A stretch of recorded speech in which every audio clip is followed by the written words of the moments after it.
یہ بات ہے قرآن. کہاں ہے محمد کا وہ اللہ جسے کسی نے نہیں دیکھا، جو ہمارے خداؤں کے سامنے کھڑے ہونے کی جرت کر سکے؟ یہ بات ہے نبی پاک کے پردادا ہاشم.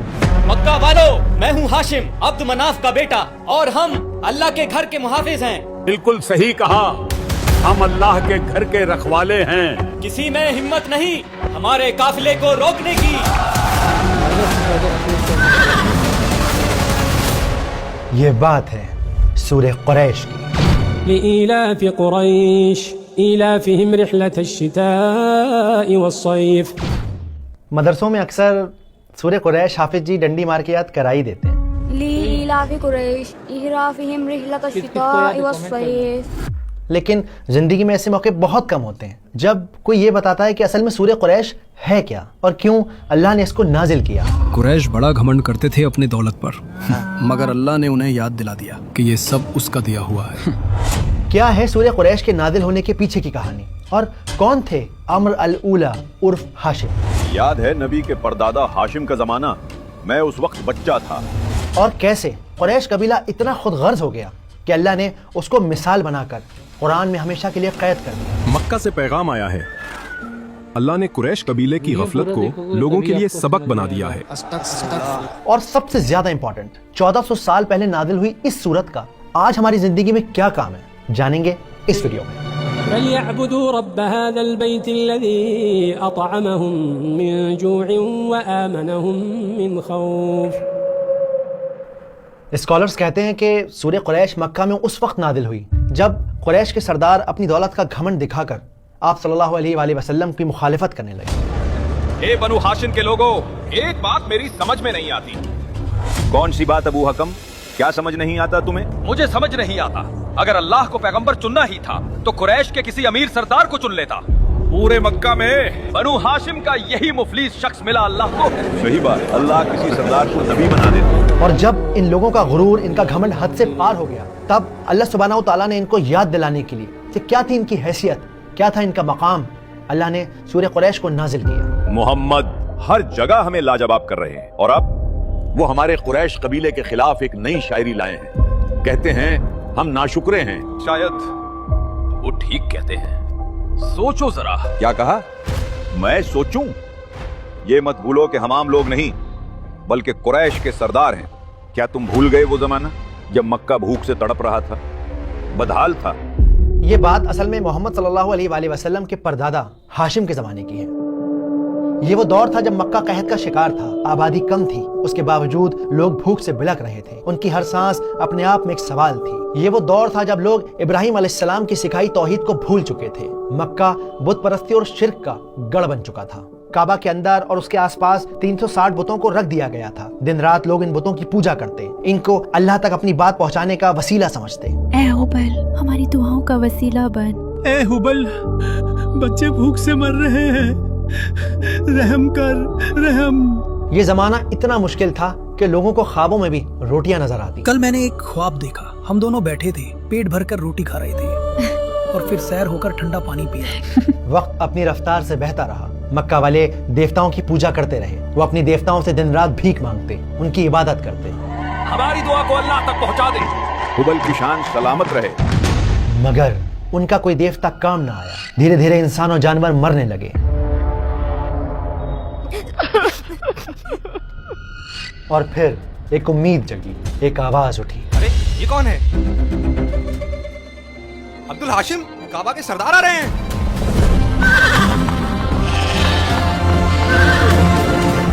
ہاشم دور دراز علاقے کا سفر کر کے اپنے لوگوں کے لیے کھانے کا سامان لائے تھے. میرے لیے بھی.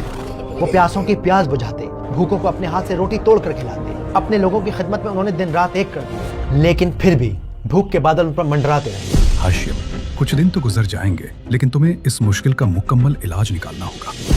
مکمل علاج یعنی مکہ کو ایک ایسے پلان کی ضرورت تھی جس سے اس قحط کو، اس بھوکمری کو ہمیشہ کے لیے ختم کیا جا سکے. ہاشم صبح شام پلان بناتے رہے، اپنے لوگوں کی فکر میں گھلتے رہے. وہ جگہ جگہ جا کر بڑے بوڑھوں سے رائے لیتے رہے کہ شاید کوئی راستہ، کوئی حل نکل آئے. میں اپنے لوگوں کو اس حال میں نہیں دیکھ سکتا. آپ سب بزرگ ہیں مکہ کے، کوئی راستہ دکھائیے. پر کوئی بھی اس پریشانی سے نکلنے کا راستہ نہ دکھا سکا.